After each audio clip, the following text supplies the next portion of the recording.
দেখুন, এই যে গণ অভ্যুত্থান হলো, এখানে তো সব শ্রেণী পেশার গণতন্ত্রকামী মানুষ, রাজনৈতিক দল সবাই মিলেই করেছিল।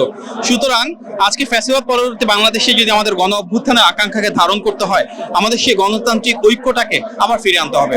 আজকের এই অনুষ্ঠানে আমাদের ভিন্ন মত, ভিন্ন পথ, ভিন্ন দৃষ্টিভঙ্গির সকল ডেমোক্রেটিক স্টেক হোল্ডার থেকে ইনভাইট করা হয়েছে। সকল রাজনৈতিক দল এখানে থাকবেন, বিভিন্ন পেশার শ্রেণীর মানুষেরা এখানে থাকবেন। একই সাথে খুব গুরুত্বপূর্ণ যে গণ অভ্যুত্থান যাদের রক্তের বিনিময়ে আমরা পেয়েছি, যাদের ত্যাগের বিনিময়ে আমরা পেয়েছি, প্রতিটি শহীদ পরিবারের প্রতিনিধিরা আজকে এখানে উপস্থিত থাকবেন।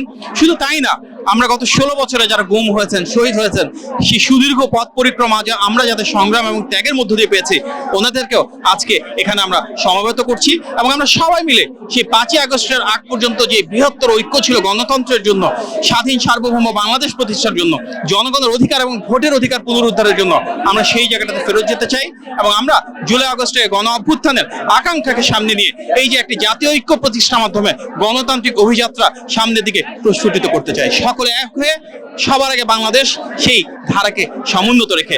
আর তাই আজকে আমাদের মাঝে আমাদের বিএনপি ভারপ্রাপ্ত চেয়ারম্যান জনাব তারেক রহমান উপস্থিত থাকবেন, দেশনেত্রী বেগম খালেদা জিয়া বক্তব্য রাখবেন এবং শহীদ প্রেসিডেন্ট জিয়াউর রহমানের সেই আদর্শকে ধারণ করে আমরা সাম্য, মানবিক মর্যাদা এবং সামাজিক সুবিচার কিভাবে সবাই মিলে প্রতিষ্ঠা করা যায় সেটা নিয়ে কাজ করবো ইনশাআল্লাহ। ধন্যবাদ। আসসালামু আলাইকুম।